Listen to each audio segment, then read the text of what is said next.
আমাদের আজকের সংক্ষিপ্ত সময়ের গুরুত্বপূর্ণ আলোচনার বিষয়, আমি আপনি যে সমস্ত বিষয়ের নাম শুনেছি আজ পর্যন্ত, যে সমস্ত বিষয়ের আলোচনা শুনেছি, তার মাঝে সবচেয়ে গুরুত্বপূর্ণ, সবচেয়ে দামি, সবচেয়ে মূল্যবান সালাত, সিয়াম, হজ, যাকাত, তাওহীদ, দান, সাদাকা, যত আমল রয়েছে, ইবাদত রয়েছে, যত বিষয় রয়েছে, যত কিছু রয়েছে আসমান জমিনের মাঝে, তার মাঝে সবচেয়ে উত্তম বিষয় আল কোরআন। প্রশ্ন, কেন আল কোরআন এগুলো সকল কিছুর চেয়ে উত্তম?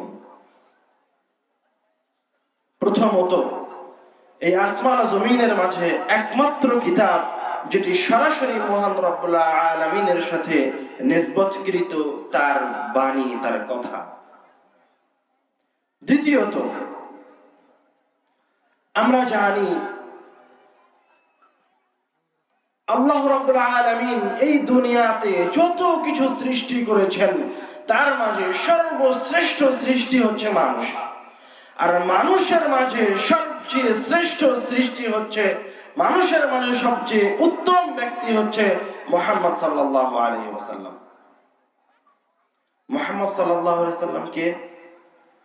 মুহাম্মদ সাল্লাল্লাহু আলাইহি ওয়াসাল্লাম হচ্ছেন যাকে আল্লাহ রাব্বুল আলামিন হাউজে কাউসারের মালিকানা প্রদান করেছেন। মুহাম্মদ সাল্লাল্লাহু আলাইহি ওয়াসাল্লাম কে? যাকে আল্লাহ রাব্বুল আলামিন কিয়ামতের দিন শাফাআতের ক্ষমতা প্রদান করেছেন। মুহাম্মদ সাল্লাল্লাহু আলাইহি ওয়াসাল্লাম কে?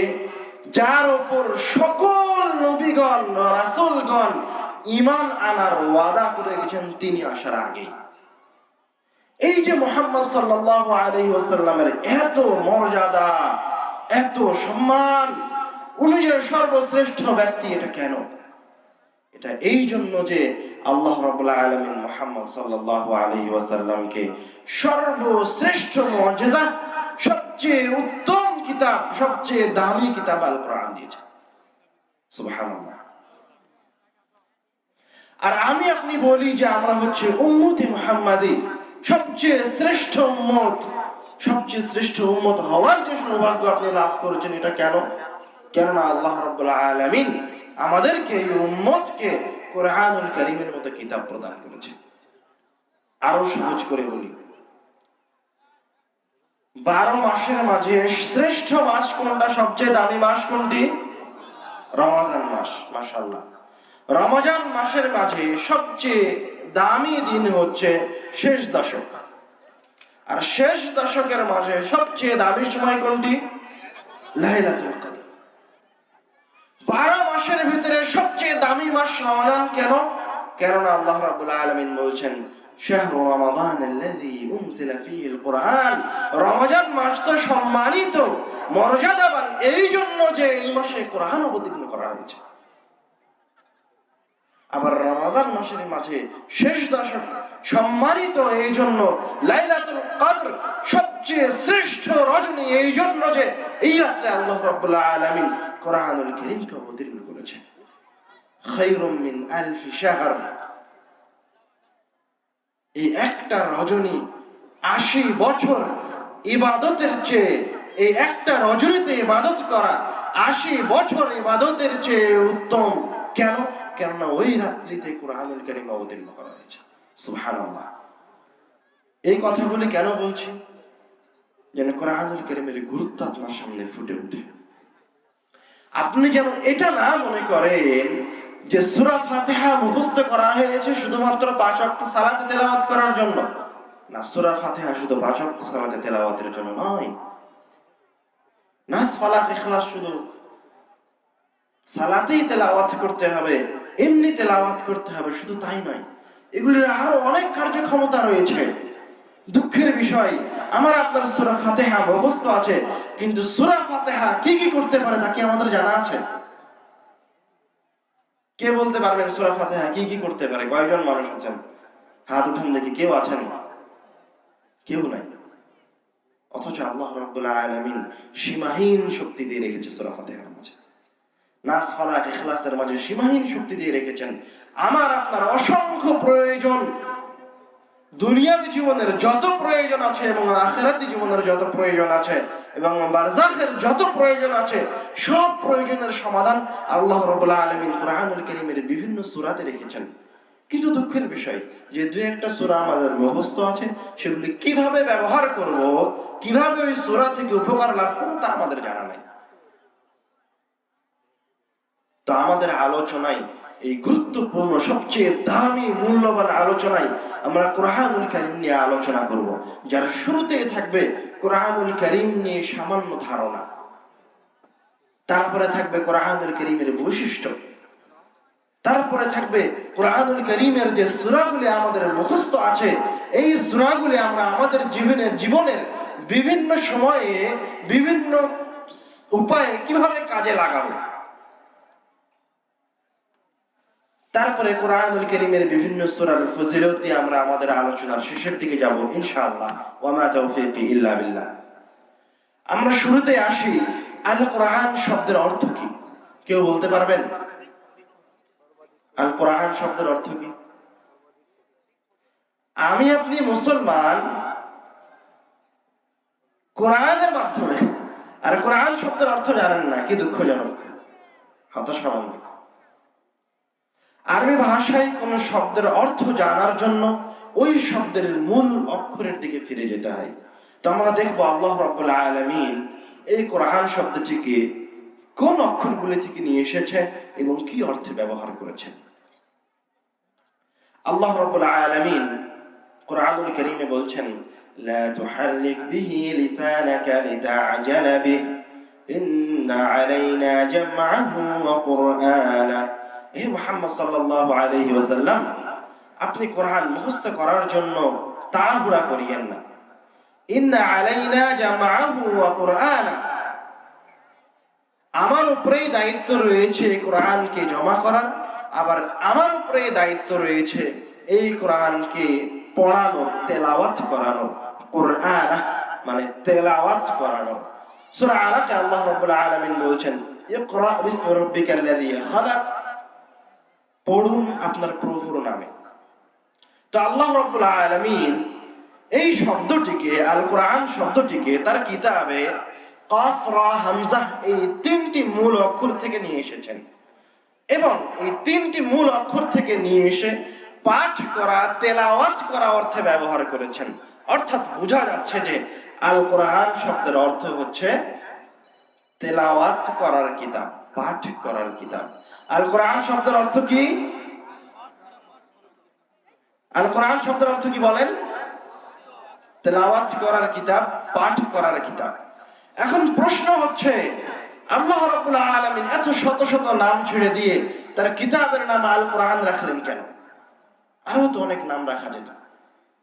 তার অনেকগুলি কারণের মাঝে আমরা যে গুরুত্বপূর্ণ কারণ সবসময় বলে থাকি সেটা হচ্ছে, আল কোরআনুল কারীমে যত ফজিলত রয়েছে, যত উপকার রয়েছে, কেউ যদি কোরআনুল কারীম দিয়ে রোগ থেকে আরোগ্য পেতে চায়, বিপদ থেকে মুক্তি পেতে চায়, শয়তানের ওয়াসওয়াসা থেকে বেঁচে থাকতে চায়, তাহলে তাকে কোরআন তেলাওয়াত করতে হবে, পাঠ করতে হবে। বুঝতে পারেননি মনে হয়? এই যে আমার কাছে এখন আল কোরআন আছে, কিন্তু আল কোরআন এখন আমার বিন্দুমাত্র উপকার করতে পারবে না, সরিষা সমপরিমাণ উপকার করতে পারবে না। এই অবস্থায় কখন উপকার করতে পারবে? যখন আমি এখান থেকে একটা আয়াত আমি তেলাওয়াত করব, তখনই কোরআনুল কারীম আমার উপকার করবে। এই জন্য আল্লাহ রাব্বুল আলামিন এই কিতাবের নাম রেখে দিলেন তেলাওয়াত করার কিতাব, অধ্যয়নের কিতাব। কেননা এই কিতাব থেকে যদি আপনি কোনো উপকার পেতে চান, তাহলে তেলাওয়াত করে, অধ্যয়ন করে উপকার নিতে হবে। এই জায়গায় আমরা একটা গুরুত্বপূর্ণ কথায় আসি। যারা এই কিতাবের অক্ষরগুলিকে সংখ্যায় রূপান্তরিত করে তাবিজের মাঝে ঢুকিয়ে বলছে এটা গলায় দিলে, এটা গায়ে বাঁধলে শয়তান কোনো ক্ষতি করতে পারবে না, মানুষ কোনো ক্ষতি করতে পারবে না, এদের এই কথা, এদের এই কাজ হচ্ছে সরাসরি মহান রব্বুল আলামিনের শত শত আয়াতের বিরোধী। এদের এই কথা রাসূল সাল্লাল্লাহু আলাইহি ওয়াসাল্লামের অসংখ্য হাদিসের বিরোধী। বরং যারা এই কথা বলছে যে কোরআনুল কারীমের আয়াত সাথে করে নিয়ে ঘুরলে উপকারে আসবে, তারা আমাদের ক্ষতি করছে। দুই ভাবে ক্ষতি করছে। এক, তাবিজ গ্রহণ করার মাধ্যমে কোরআন তেলাওয়াত করা থেকে যে আপনি দূরে সরে আসছেন, এর মাধ্যমে আপনি ধীরে ধীরে আল্লাহ রাব্বুল আলামিনের রহমত থেকে বঞ্চিত হচ্ছেন, হেদায়েত থেকে বঞ্চিত হচ্ছেন। দুই, তাবিজের কারণে আপনি আস্তে আস্তে শিরকের ভিতরে ঢুকে যাচ্ছেন। এবং সবচেয়ে বড় মাসিয়া আসমান এবং জমিনের মাঝে যেই পাপ কোনোদিন ক্ষমা হওয়ার নাই, সেই পাপের ভিতরে আপনি ঢুকে যাচ্ছেন। আর এই জন্যই আল্লাহ রাব্বুল আলামিন বলছেন, রাসূল সাল্লাল্লাহু আলাইহি ওয়াসাল্লাম তার অসংখ্য হাদিসে বলেছেন, কেউ যদি এই কিতাব থেকে উপকার পেতে চায় তাহলে তাকে এই কিতাব তেলাওয়াত করে উপকার নিতে হবে। অন্য কোনো উপায়ে এই কিতাব থেকে উপকার পাওয়া যাবে না। এবার আসেন আমরা এই কিতাবের কিছু বৈশিষ্ট্যের দিকে আসি। এই কিতাবকে আল্লাহ রাব্বুল আলামিন অসংখ্য বৈশিষ্ট্য প্রদান করেছেন। আল্লাহ রাব্বুল আলামিন কুরআনুল কারীমে বলছেন, ইয়া আইয়ুহান নাস ক্বাদ জাআতকুম মাও'আযাতুম মির রাব্বিকুম ওয়া শিফাa'উন লিমা ফিস সুদুরি ওয়া হুদান ওয়া রাহমাতুন লিল মুমিনিন। ইয়া আইয়ুহান নাস, এই আয়াতের দিকে লক্ষ্য করেন। আল্লাহ রাব্বুল আলামিন বলছেন যে হে মানব জাতি, আল্লাহ রাব্বুল আলামিন এই জায়গায় এই কথা বলছেন না হে আমার মুমিন বান্দা, আল্লাহ রাব্বুল আলামিন এই কথা বলছেন না হে আরবি, আল্লাহ রাব্বুল আলামিন এই কথা বলছেন না হে রাজা, হে বাদশা। আল্লাহ রাব্বুল আলামিন সরাসরি বলছেন, হে মানুষ, হে ধনী গরিব, মুচি, ভ্যান চালক, রিকশা চালক, ইহুদি, খ্রিস্টান, নাসারা, নাস্তিক, তোমরা শুনো, ক্বাদ জাআতকুম মাও'আযাতুম মির রাব্বিকুম, তোমাদের প্রতিপালকের পক্ষ থেকে তোমাদের জন্য একটি মাও'আযা, উপদেশ বাণী এসেছে। কুরআনুল কারীম কি? কুরআনুল কারীম হচ্ছে মাও'আযা, উপদেশ বাণী। আল্লাহ রাব্বুল আলামিন এই আয়াতে বলছে যে আমাদের কোন মানুষের, শুধু মুসলমান নয়, যে কোনো মানুষের এই পৃথিবীতে যদি উপদেশের প্রয়োজন হয়, কেউ যদি মনে করে আমি এখন দিকভ্রান্ত হয়ে গেছি, আমি হতাশাগ্রস্ত হয়েছি, আমার একটু নসিহাতের প্রয়োজন, কারো সহযোগিতার প্রয়োজন, তো আল্লাহ রাব্বুল আলামিন বলছেন আমি এই কিতাবকে উপদেশ বাণী করে দিয়েছি, তোমরা এই কিতাবের কাছে আসো, তুমি উপদেশ প্রাপ্ত হবে মহান রাব্বুল আলামিনের কাছে থেকে। ওয়া শিফাa'উন লিমা ফিস সুদূর, অতঃপর আল্লাহ রাব্বুল আলামিন বলছেন এই কিতাবটা হচ্ছে শিফাa'উন লিমা ফিস সুদূর।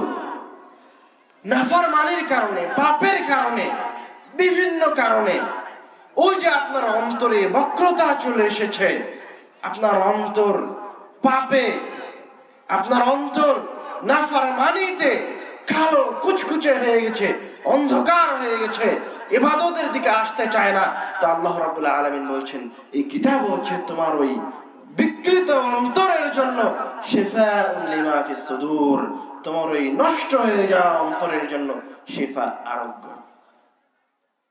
তুমি যদি এই কিতাবের কাছে আসো তাহলে এই কিতাব তোমাকে উপদেশ প্রদান করবে। তুমি যদি এই কিতাবের কাছে আসো তাহলে এই কিতাব তোমার অন্তরে যত বালা ব্যাধি রয়েছে, যত পাপাচার রয়েছে, সব কিছু থেকে বের করে নিয়ে এসে তোমাকে একটা পবিত্র অন্তর প্রদান করবে। সুবহানাল্লাহ।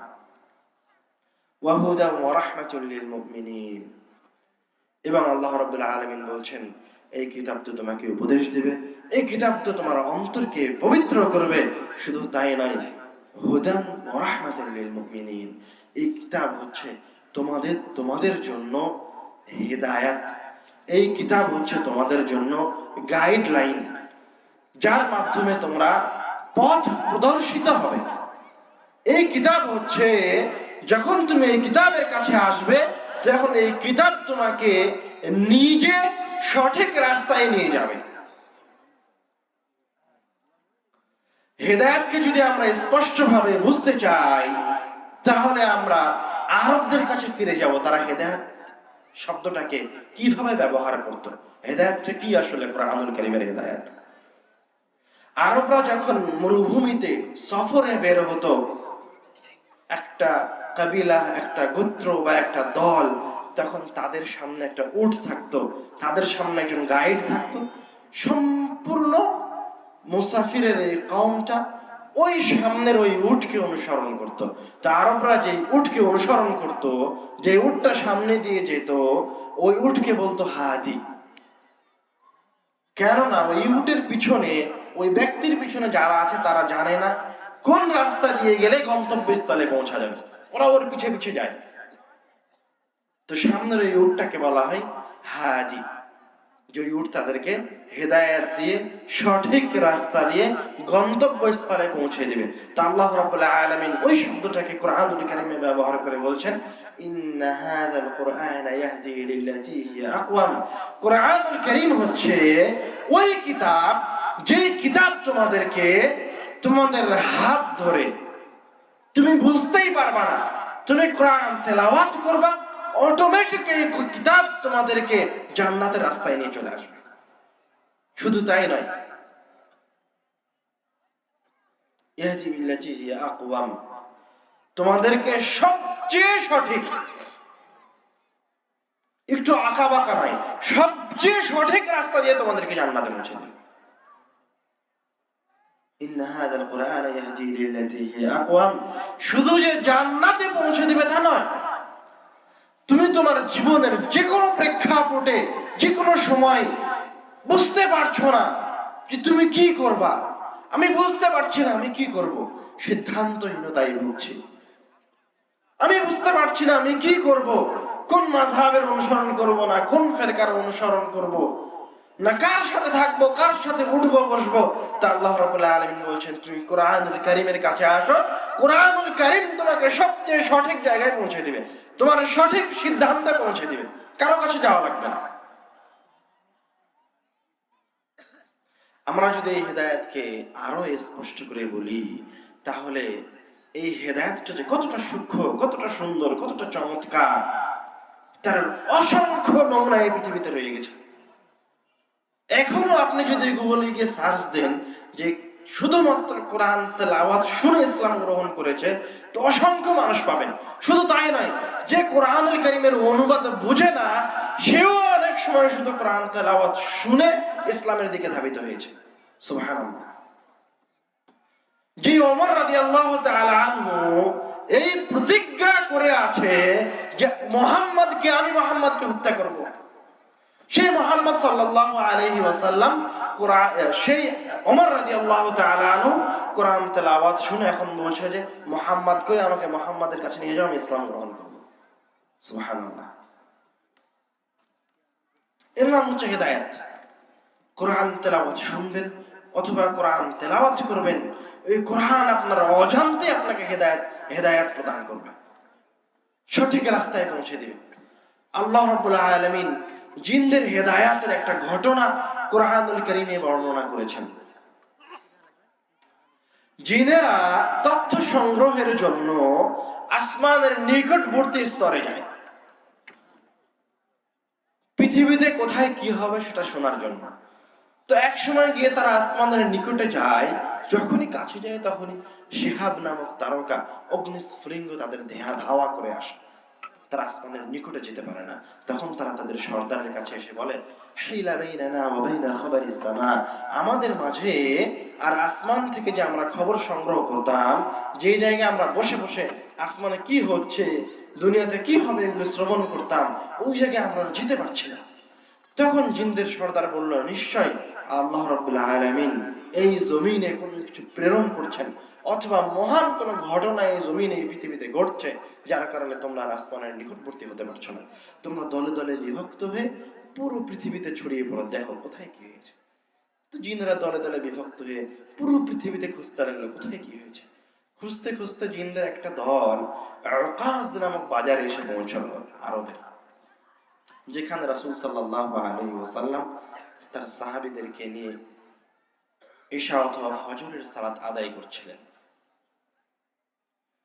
তো জিনেরা যখন ওই জায়গায় পৌঁছলো, আল্লাহ রাব্বুল আলামিন কোরআনুল কারীমে তাদের কথা বর্ণনা করছেন এইভাবে, وَإِذْ صَرَفْنَا إِلَيْكَ نَفَرًا مِنَ الْجِنِّ يَسْتَمِعُونَ الْقُرْآنَ فَلَمَّا حَضَرُوهُ قَالُوا أَنصِتُوا।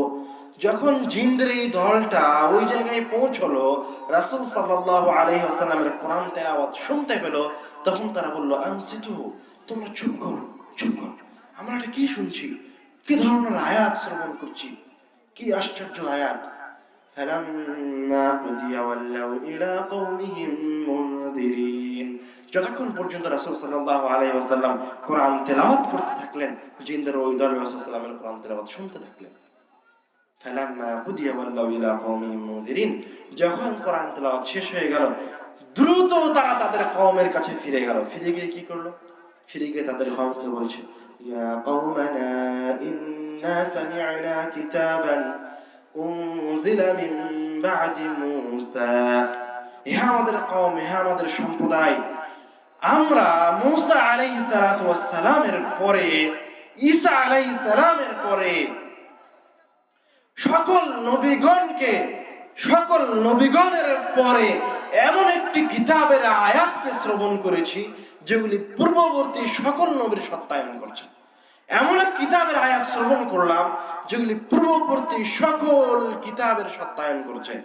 যেই কিতাব তাওরাত, জাবুর, ইনজিল সকল কিতাবের সত্যায়ন করছে, এরকম একটি আশ্চর্যজনক কিতাবের আয়াত শ্রবণ করেছি।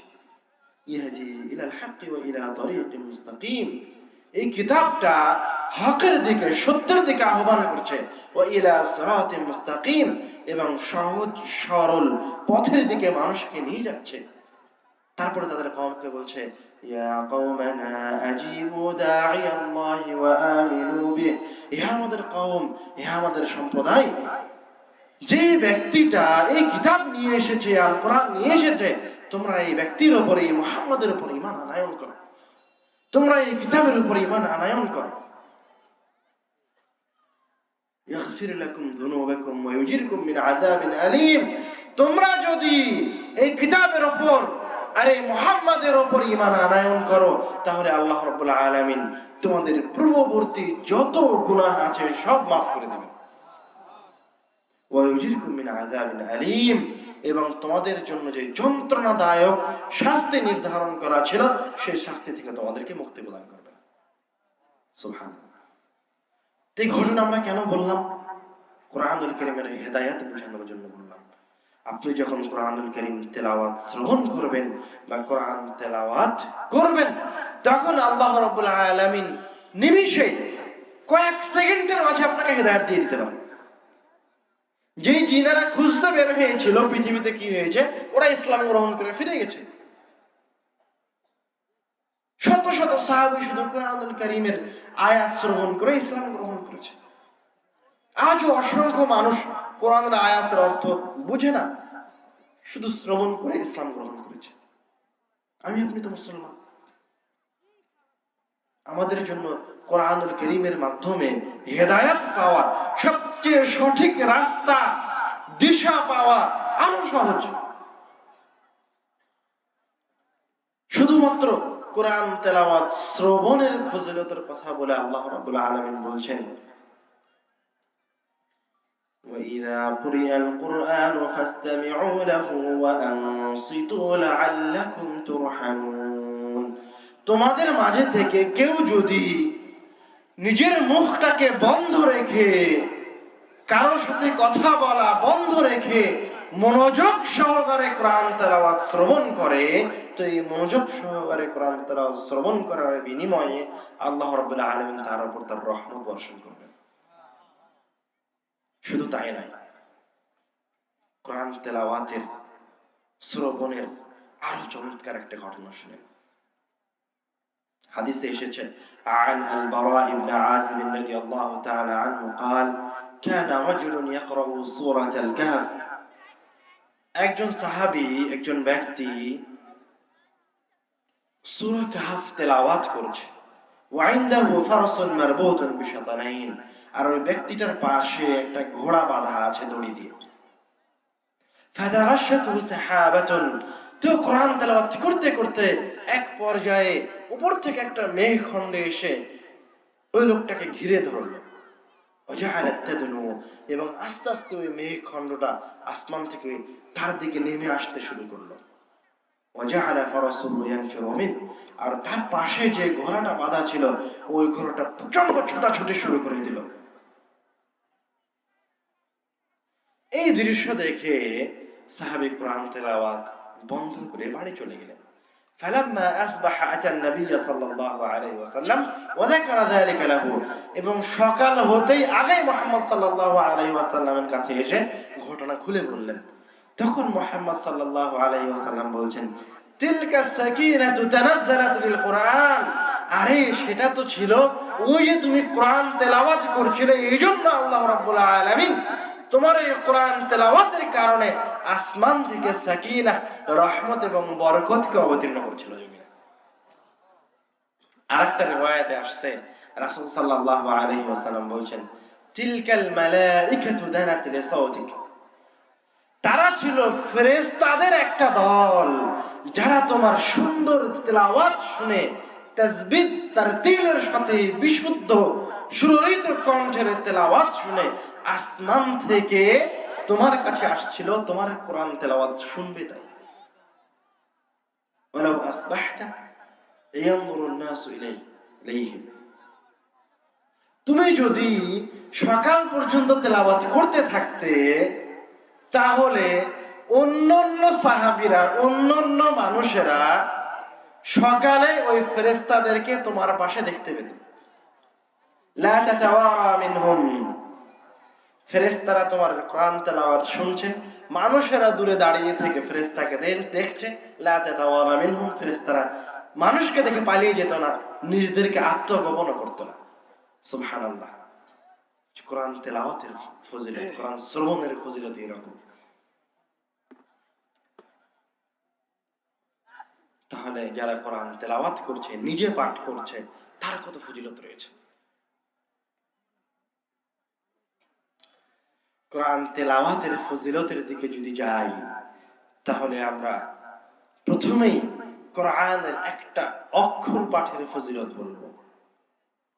হাদিসে এসেছে عن أنس بن مالك رضي الله تعالى عنه قال قال رسول الله صلى الله عليه وسلم, رسول صلى الله عليه وسلم বলেছেন, من قرأ حرفا من كتاب الله فله به حسنة والحسنة بعشر أمثالها, কেউ যদি কোরআনুল কারীমের একটা অক্ষর পাঠ করে তাহলে তাকে একটা অক্ষরের বিনিময়ে 10টা নেকি প্রদান করা হবে।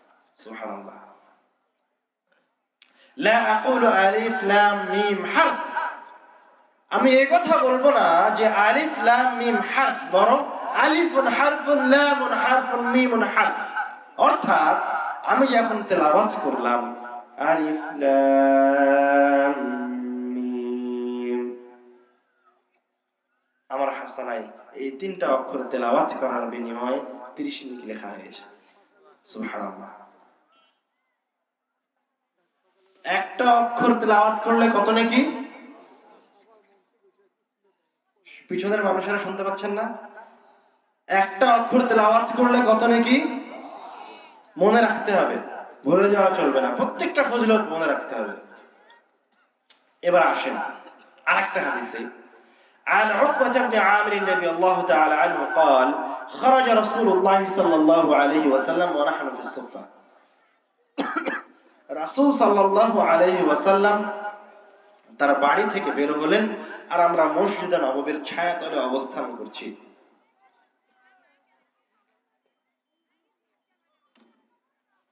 فقال أيكم يحب أن يغدو كل يوم إلى بدحان أو العقيق فيأتي منه بناقتين كوماوين من غير إثم ولا قطع رحم, রাসূল সাল্লাল্লাহু আলাইহি ওয়াসাল্লাম সাহাবীদের কাছে এসে বলছে, তোমাদের মাঝে কি এরকম কেউ আছে যে বুদহান অথবা আকিক নামক বাজারে গিয়ে সবচেয়ে দামি উঁচু কুজ বিশিষ্ট 2টি উটনি ফ্রিতে নিয়ে আসবে?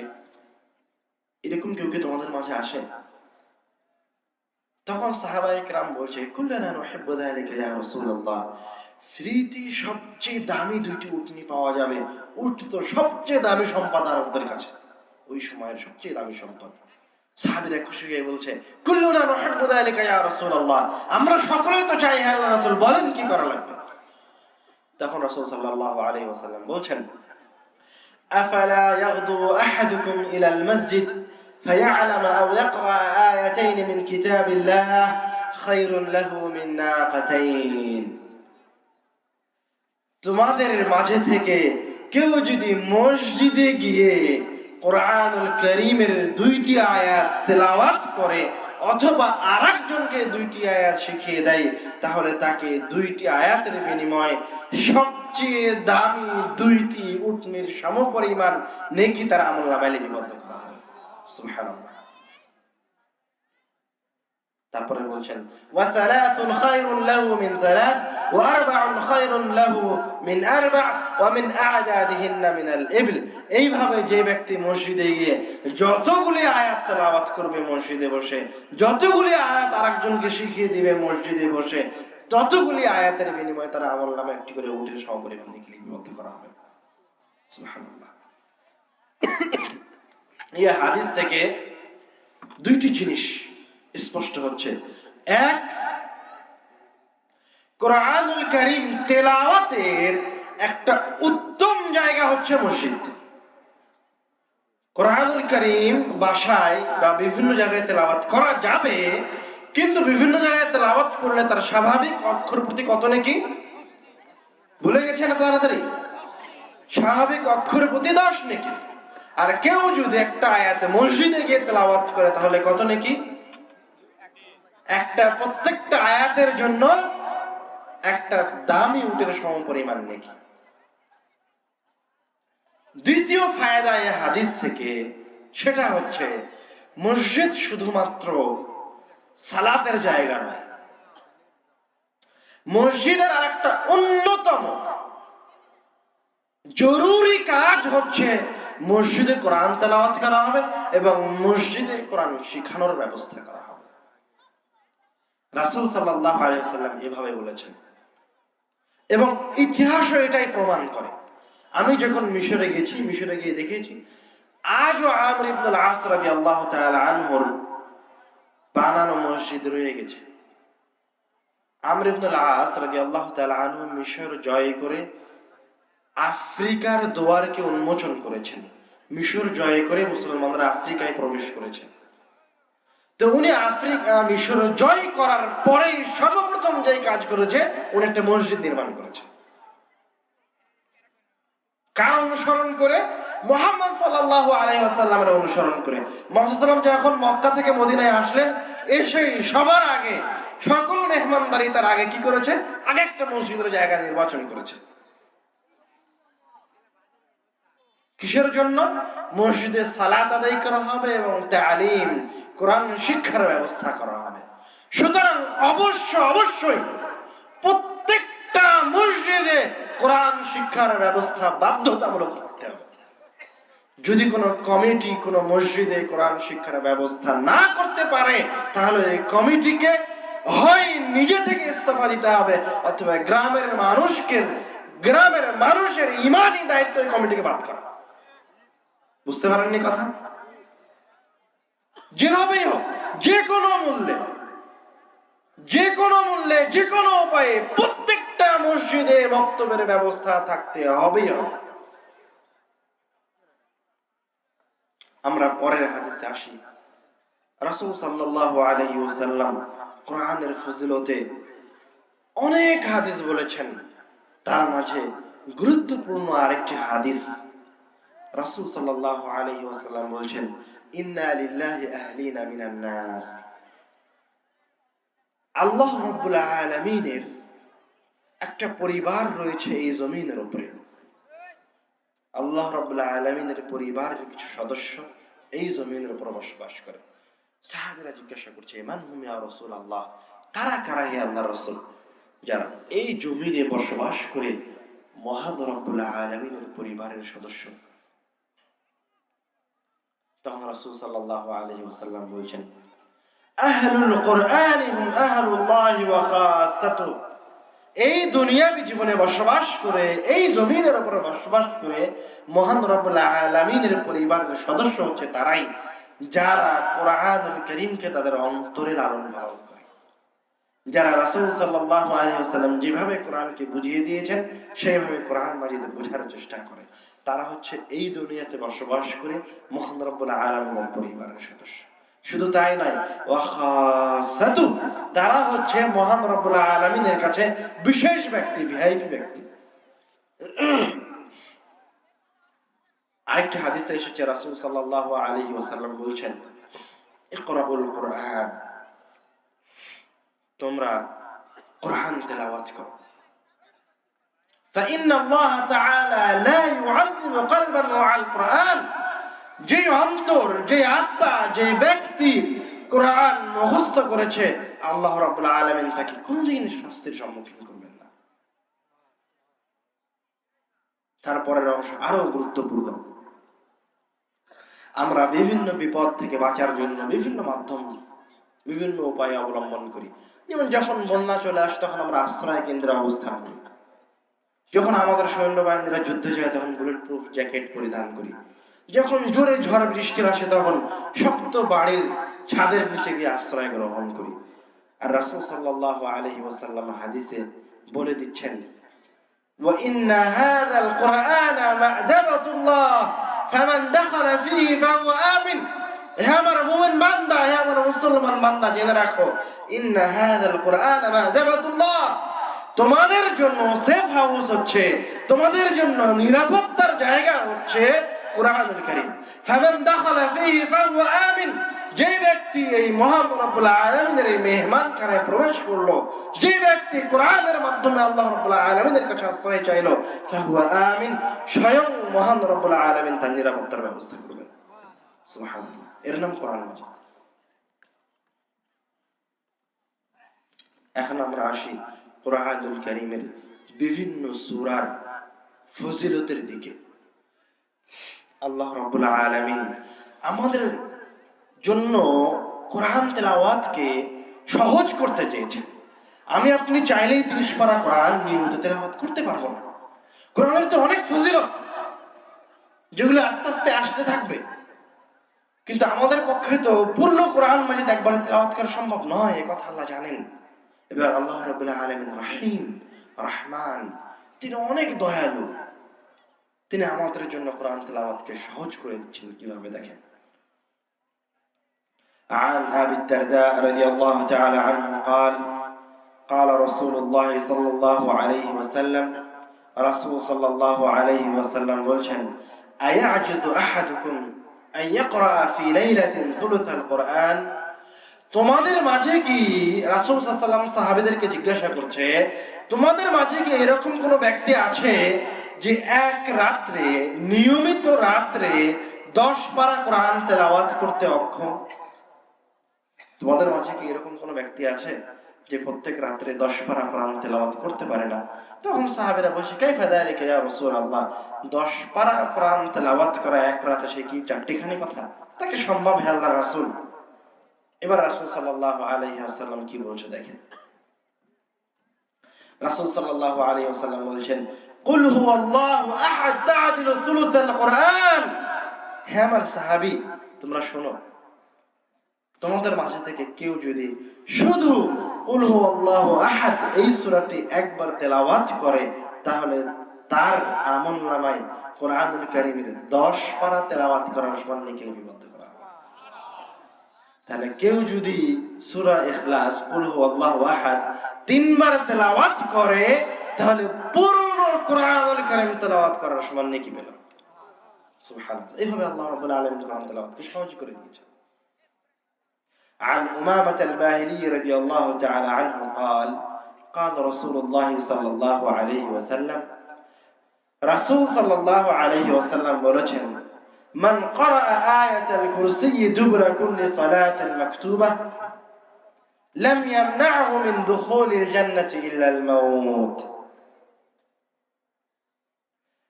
দেখেন, চমৎকার একটা হাদিস, মনোযোগ সহকারে শুনেন, চমৎকার একটা হাদিস। রাসূল সাল্লাল্লাহু আলাইহি ওয়াসাল্লাম বলছেন, তোমাদের মাঝে থেকে যে ব্যক্তি 5 ওয়াক্ত ফরজ সালাতের পরে আল্লাহু লা ইলাহা ইল্লা হুয়াল হাইয়ুল কাইয়্যুম শুধুমাত্র এই আয়াতটি শুরু থেকে শেষ পর্যন্ত তেলাওয়াত করে, লাম ইয়ামনাহু মিন দুখুলিল জান্নাতি ইল্লাল মাউত, সেই ব্যক্তি মৃত্যুবরণ করা মাত্রই জান্নাতে প্রবেশ করবে। এই হাদিসের ইবারতের দিকে যদি লক্ষ্য করেন তো রাসূল সাল্লাল্লাহু আলাইহি ওয়াসাল্লামের কথা আরো বেশি শক্তিশালী। কেমন শক্তিশালী জানেন? আরবি ভাষাকে তো আর সরাসরি অনুবাদ করা যায় না, আরবি ভাষার ভাব অর্থ হয়। রাসূল সাল্লাল্লাহু আলাইহি ওয়াসাল্লাম এভাবে বলছে, লাম ইয়ামনাহু মিন দুখুলিল জান্নাতি ইল্লাল মাউত, এই ব্যক্তিটা 5 ওয়াক্ত সালাতের পরে আয়াতুল কুরসি তেলাওয়াত করে, তো ওই এখনো তারা জান্নাতে ঢুকতে পারেনি কেন? ও এখনো মরেনি তাই। চিন্তা করতে পারেন, কল্পনা করতে পারেন, ও এখনো জান্নাতে ঢোকেনি কেন? মরেনি তাই। মরলেই তার জন্য জান্নাত। সুবহানাল্লাহ। তাহলে কোন আয়াত তেলাওয়াত করলে জান্নাত? আয়াতুল কুরসি। পিছনের মানুষেরা মনে হয় বুঝতে পারেনি আমাদের কথা। কোন আয়াত 5 ওয়াক্ত সালাতের পরে তেলাওয়াত করলে জান্নাত পাওয়া যাবে? আয়াতুল কুরসি। সূরা বাকারার একটা আয়াত, যে আয়াতটা শুরু হয়েছে আল্লাহু লা ইলাহা ইল্লা হুয়াল হাইয়ুল কাইয়্যুম দিয়ে। আপনারা কি আমাদের কথা শুনতে পাচ্ছেন পিছনের? কোন আয়াত 5 ওয়াক্ত সালাতের পরে তেলাওয়াত করলে সরাসরি জান্নাতে যাওয়া যাবে? আয়াতুল কুরসি। ভুলে যান না যেন, ভুলে গেলে তো লাভ হলো না বলে। আমি এত কষ্ট করে আসলাম, আপনাদেরকে যদি কিছু শিখিয়ে না যেতে পারি তো আমার এতক্ষণ কথা বলার ফায়দা কি থাকলো, উপকার কি থাকলো? আমাদের এখন ফজিলতের হাদিস শুরু হয়েছে, প্রত্যেকটা হাদিস মনে করে রাখবেন। عن عقبة بن عامر رضي الله تعالى عنه قال بينما أسير مع رسول الله صلى الله عليه وسلم بين الجحفة والأبواء। উকবা রাদিয়াল্লাহু তাআলা আনহু বলছে, আমি একদা রাসূল সাল্লাল্লাহু আলাইহি ওয়াসাল্লামের সাথে সফরে বের হয়েছি। বাইনাল জুহফাতি ওয়াল আবওয়া, জুহফা এবং আবওয়া নামক দুইটি স্থানের মাঝামাঝিতে পৌঁছেছি। ফাতাগাশশাতনা রিহুন ওয়া যুলমাতুন শাদীদা, এমত অবস্থায় প্রচন্ড ঝড় শুরু হলো, এমন ঝড় শুরু হলো যে চতুর্দিকে অন্ধকার হয়ে গেল, ভয়ঙ্কর পরিবেশ সৃষ্টি হলো। فجعل رسول الله صلى الله عليه وسلم يتعوذ بأعوذ برب الفلق وأعوذ برب الناس। এই ভয়ঙ্কর পরিস্থিতি থেকে পরিত্রাণ পাওয়ার জন্য, নিজেদেরকে বাঁচানোর জন্য, আত্মরক্ষার জন্য রাসূল সাল্লাল্লাহু আলাইহি ওয়াসাল্লাম আল্লাহ রাব্বুল আলামিনের কাছে কুল আউযু বিরাব্বিল ফালাক আর কুল আউযু বিরাব্বিন নাস এই দুইটি সূরা পড়ে আশ্রয় চাইতে লাগলেন। এবং তার সঙ্গী, সফর সঙ্গী উকবাকে বলছেন, ইয়া উকবা তাআওয়াজ বিহিমা ফামা তাআওয়াযা মুতাআওযিন বিমিসলিহিমা। হে উকবা, তুমিও এই দুইটি সূরা পড়ে মহান রব্বুল আলামিনের কাছে আশ্রয় প্রার্থনা করো। তুমিও কুল আউযু বিরাব্বিল ফালাক এই সূরাটা পড়ো, কুল আউযু বিরাব্বিন নাস এই সূরাটা পড়ো, এবং এই ভয়ানক পরিস্থিতি থেকে মহান রব্বুল আলামিনের কাছে আশ্রয় প্রার্থনা করো। ফামা তাআওয়াযা মুতাআওযিন বিমিসলিহিমা, কেননা বিপদ থেকে বাঁচার জন্য এই দুইটি সূরার মতো শক্তিশালী কোনো সূরা নেই। সুবহানাল্লাহ।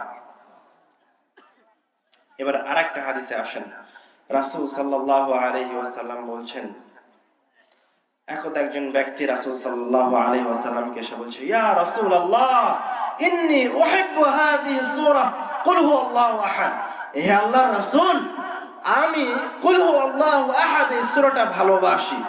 তখন রাসূল সাল্লাল্লাহু আলাইহি ওয়াসাল্লাম বলছেন, ইন্না হুব্বাকা ইয়াহা আদখালাকাল জান্নাহ। কুল হুয়াল্লাহু আহাদ সূরার প্রতি তোমার ভালোবাসা তোমাকে জান্নাতে পৌঁছে দিবে। সুবহানাল্লাহ। তো আমরা আমাদের আলোচনার শেষের দিকে চলে আসি, এবং শেষের দিকে এসে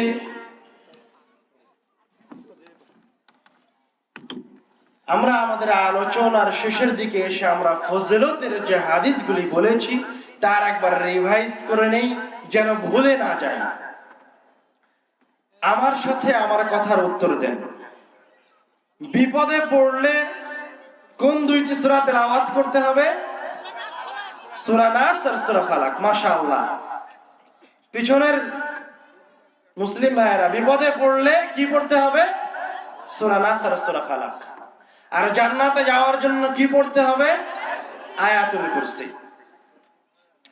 এবং আরো একটা সূরার ফজিলত আমরা বলে যাই, সেটা হচ্ছে রাসূল সাল্লাল্লাহু আলাইহি ওয়াসাল্লাম বলছেন, ইন্না আ'যামু সূরাতিন ফিল কুরআন, কুরআনুল কারীমের সবচেয়ে মহান সূরা হচ্ছে আলহামদুলিল্লাহি রাব্বিল আলামিন, অর্থাৎ সূরা ফাতিহা। আমরা আলোচনার শুরুতে বলেছিলাম যে আমরা সূরা ফাতিহা জানি, সবাই জানি, নাস ফালাক ইখলাস সবাই জানি, কিন্তু এই সূরাগুলিকে আমরা আমাদের জীবনে কিভাবে কাজে লাগাবো তা আর জানি না। আমরা মনে করি সূরা ফাতিহা মনে হয় শুধু 5 ওয়াক্ত সালাতেই তেলাওয়াত করতে হয়, নাস ফালাক ইখলাস মনে হয় শুধু তেলাওয়াত করার জন্য আর শোনার সৌন্দর্যতার জন্য। এটা আমাদের ধারণা, কিন্তু আল্লাহ রাব্বুল আলামিন এই সূরাগুলিকে অপরিসীম ক্ষমতা দিয়ে রেখেছেন এবং এই সূরাগুলিকে এত সহজ করে দিয়েছেন যে আমাদের সবারই মুখস্থ আছে। কিন্তু দুঃখজনক বিষয়, আমরা উপকার কিভাবে নিতে হবে তা আর জানি না। লম্বা হাদিস, ছোট্ট করে বাংলায় বলি। সূরা ফাতিহার একটা ফজিলত আসছে, রাসূল সাল্লাল্লাহু আলাইহি ওয়াসাল্লাম তার সাহাবীদেরকে নিয়ে সফরে বের হয়েছেন। সফরে বের হয়ে আরবদের একটা কাবিলার পাশে সফর বিরতি গ্রহণ করেছেন এবং তাদেরকে ওই যে কাবিলার পাশে বিরতি গ্রহণ করেছেন সে কাবিলার কাছে তারা মেহমানদারিতার আবেদন জানালো সাহাবায়ে কেরাম। ফাআবাউ আন ইউদাইফুহুম, তো ওই কাবিলার লোকেরা সাহাবীদেরকে মেহমানদারি করাতে অস্বীকৃতি জ্ঞাপন করে যে আমরা তোমাকে মেহমানদারি করাবো না। ফারুদিকা সাইয়্যিদু যালিকাল কওম, তো ওই কওমের যে সরদার ওকে সাপে কামড় দিল এবং ওই কওমের যারা ডাক্তার ছিল ওরা ওদের অনুযায়ী যত রকমের ঝাড় ফুঁক চেষ্টা চিকিৎসা তো সব করলো, কিন্তু কোনো চিকিৎসা কোনো কাজে আসলো না। তখন ওদের মধ্যে থেকে কিছু কিছু লোক বলল যে আমাদের পাশে যে সালেহিনরা, ওদেরকে দেখে মনে হচ্ছে, ওদের পোশাক দেখে মনে হচ্ছে ওদের কাছে কোনো ডাক্তার থাকতে পারে, আমরা তাদেরকে গিয়ে বলি যে তোমাদের মাঝে কি কেউ আছে যে আমাদের সর্দারের চিকিৎসা করতে পারবে? তখন তারা সাহাবীদের কাছে এসে বলছে যে আমাদের সর্দারকে সাপে কামড় দিয়েছে, তোমাদের কেউ কে আছে যে আমাদের সর্দারের চিকিৎসা করবে? তখন সাহাবীদের মাঝে একজন বলছে আমি তোমাদের সর্দারের চিকিৎসা করব, কিন্তু আল্লাহে ইন্নানা ইস্তাদাফনাকুম, আমরা তোমাদের কাছে মেহমানদারিতার ফরিয়াদ জানিয়েছিলাম শুরুতে, তো তোমরা আমাদেরকে মেহমানদারি করাতে অস্বীকার করেছিলে, তো তোমরা যদি আমাদেরকে মেহমানদারি করাও তাহলে আমরা তোমাদের সর্দারের চিকিৎসা করব। তখন তারা রাজি হলো যে ঠিক আছে, আমরা তোমাদেরকে একটা ছাগলের পাল প্রদান করব মেহমানদারি করানোর জন্য, তোমরা আমাদের সর্দারের চিকিৎসা করো। তখন একজন সাহাবী ফান্তালাকা ইয়াতফিলু আলাইহি ওয়া ইয়াকরা আলহামদুলিল্লাহি রাব্বিল আলামিন, তখন একজন সাহাবী ওদের সর্দারের কাছে গিয়ে আলহামদুলিল্লাহি রাব্বিল আলামিন আর রহমানির রহিম মালিকি ইয়াউমিদ্দিন এই সূরা ফাতিহা শুরু থেকে শেষ পর্যন্ত পড়তে লাগলো। পড়ে আর থু করে যে জায়গায় সাপের কামড় দিয়েছে ওই জায়গায় থুতু দেয়। তো কয়বার পড়লো এই কথা হাদিসে উল্লেখ নাই। তো পড়তে পড়তে এক সময় ওই থুতু দিতে দিতে এক সময় ওদের সর্দার সুস্থ হয়ে গেল। এটা হেঁটে বেড়াচ্ছে যেন তার কোনো কিছুই হয়নি। তো কি বুঝতে পারলেন এই হাদিস থেকে? যে সূরা ফাতিহা কি করতে পারে? সূরা ফাতিহা কি করতে পারে? আরোগ্য প্রদান করতে পারে। সাপে যদি কামড়ায় তো সাপের বিষ পর্যন্ত বের করে নিয়ে আসতে পারে কে? সূরা ফাতিহা। এরকম কঠিন মহান শক্তি প্রদান করা হয়েছে এবং এগুলি ফজিলত মানুষের দৈনন্দিন জীবনে প্রমাণিত। ইবনুল কাইয়িম রাহিমাহুল্লাহ বলছে, হাঁটতে হাঁটতে মাঝে মাঝে আমার এমন অবস্থা হতো যে মনে হতো আমি আর হাঁটতে পারবো না, প্রচন্ড ব্যথা অনুভব করতাম। তখন আমি সূরা ফাতিহা পড়তাম আর ওই জায়গায় একটু মালিশ করতাম। তো কিছুক্ষণ সূরা ফাতিহা পড়ার পর আমার ব্যথা ভালো হয়ে যেত। আর এক জায়গায় বলছেন যে আমি সূরা ফাতিহা পড়ে জমজমের পানিতে ফু দিয়ে পান করতাম। তো জমজমের পানিতে সূরা ফাতিহা পড়ে ফু দিয়ে যত দ্রুত আমি আরোগ্য পেয়েছি, যত দ্রুত আমি আরোগ্য লাভ করেছি, যত সুন্দর ওষুধ আমি এটাকে পেয়েছি, এই রকম এত দামি এত ভালো ওষুধ আমি আমার জীবনে পাইনি। সুবহানাল্লাহ। তো এইভাবে আল্লাহ রাব্বুল আলামিন প্রত্যেকটা সূরার পিছনে অসংখ্য ফজিলত রেখেছেন,